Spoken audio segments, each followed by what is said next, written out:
So our final speaker for tonight is Vednita Carter. She's the founder of Breaking Free, a non-profit organization based in Minnesota and St. Paul. And its mission is to end all forms of prostitution and sex trafficking. She's an author, a speaker, a trainer, and an award-winning pioneer in the abolitionist movement, and has been crucially involved in developing and running programs for sex-trafficked women and girls and training law enforcement, the FBI, and was awarded the prestigious Norma Hoteling Award for her lifelong service to victims of sex trafficking. Welcome. Thank you. Thank you. I would just like to start. I know that we've heard a lot from us survivors, our stories. You've heard a lot of stories.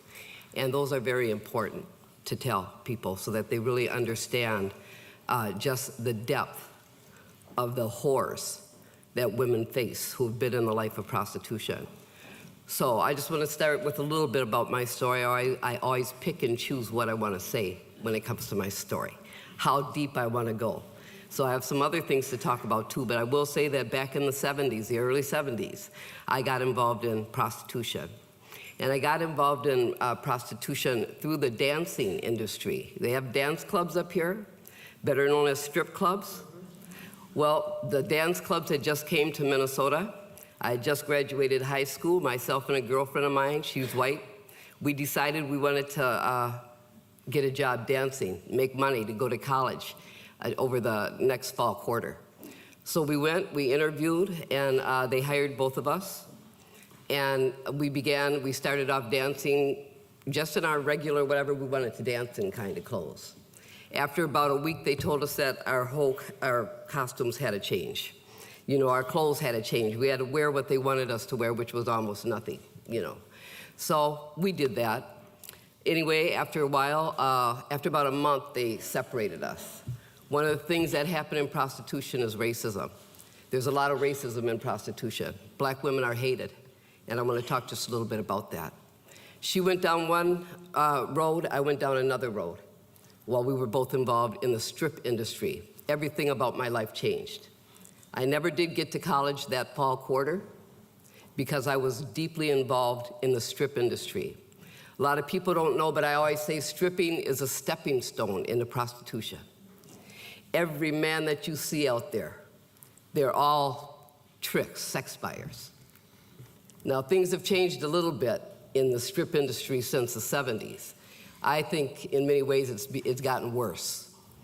But anyway, that's how I began in my life in prostitution. I ran into my girlfriend because we both got separated. I ran into her probably about a few years ago.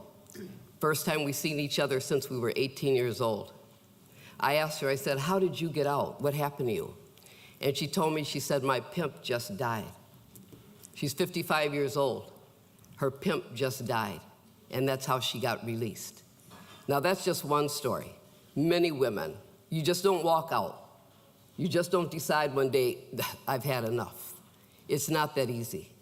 You have to wear a lot of different hats when you're in prostitution. You have to tell yourself a whole lot of different things. This isn't so bad, I like it. I make a lot of money. This is a good thing. And I used to say those things because I began to believe it myself. But then when I would get home and I'd look in that mirror and I'd get ready to get up and go back to prostitution, I'd say, why am I doing this? See, prostitution hurts women. It hurts us in a way on the inside that we can't even describe, define. It goes deep. It's deeply rooted within us. Anyway, just 2 years ago, my girlfriend that I told you about that got out of the life, her son called me and he told me, my mother didn't wake up last night. She just died in her sleep. This again is not an unusual thing for me to hear. At Breaking Free, we work with over 300 to 500 women and girls a year. So now I've been doing the work with helping women escape prostitution for almost 30 years. So I've worked with literally thousands of women. And I'm gonna say out of the thousands of women I have heard, only a very few say that they really liked it. They really liked it, and that's why they stay in it. But yet and still, they would come to our groups at Breaking Free. Because see, we don't turn anybody down. Even if a woman says she likes it, she can still come to the group and hear what we have to say, because what I hope is that she's gonna hear something that's gonna trigger something in there and say, you deserve better. That's not who you are. That's not what you were created for.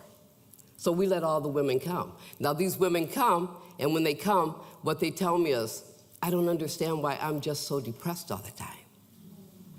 I don't understand, I can't seem to get happy, to be happy. Prostitution eats at you. It eats at your soul, it eats at your spirit, the inner you that only you deal with on a daily basis.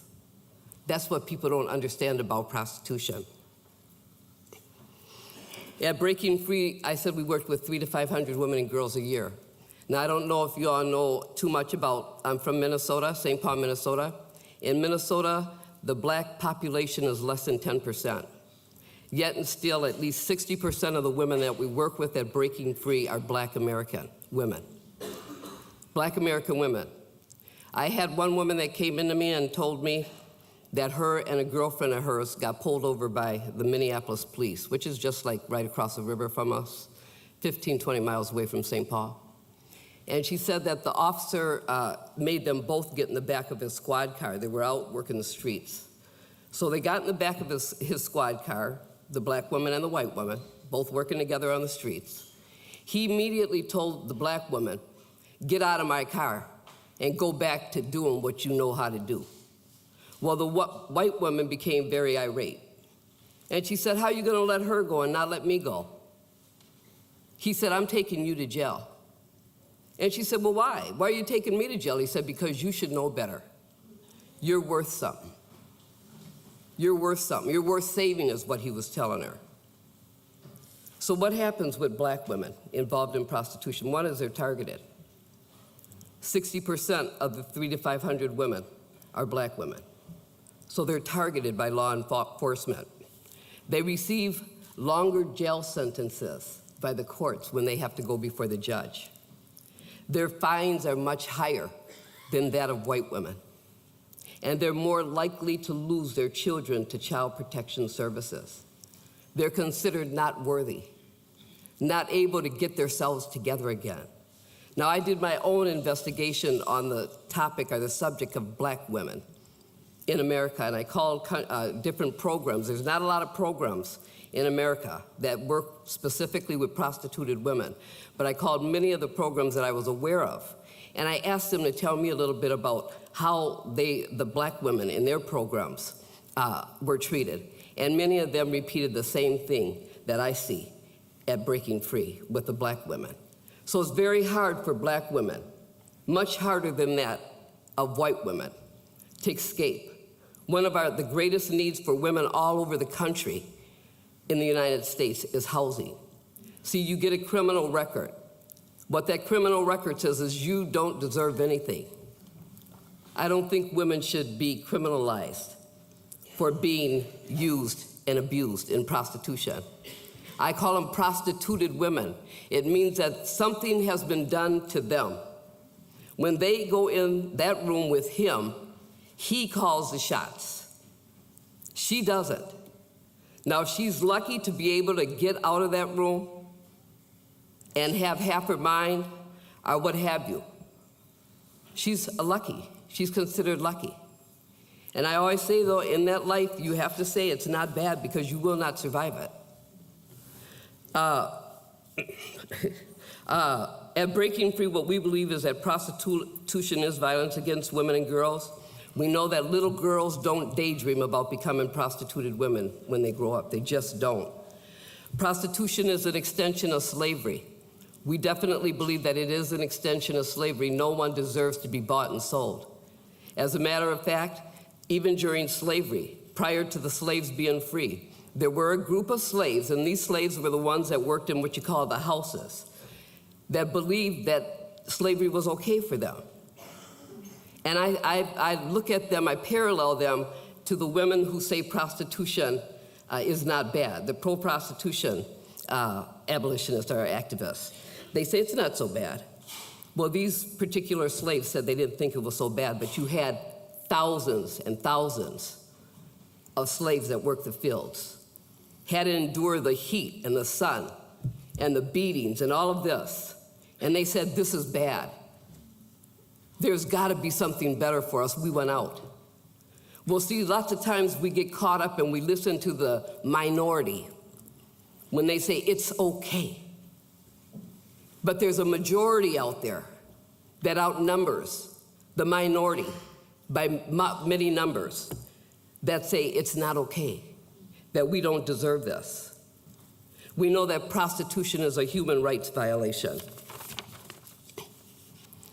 You know, I've said everything that I've said. I've just covered a little bit because I don't have a lot of time to talk. I've said everything that I've said to say this, and I say this all the time to women. See, prostitution makes a statement about all women.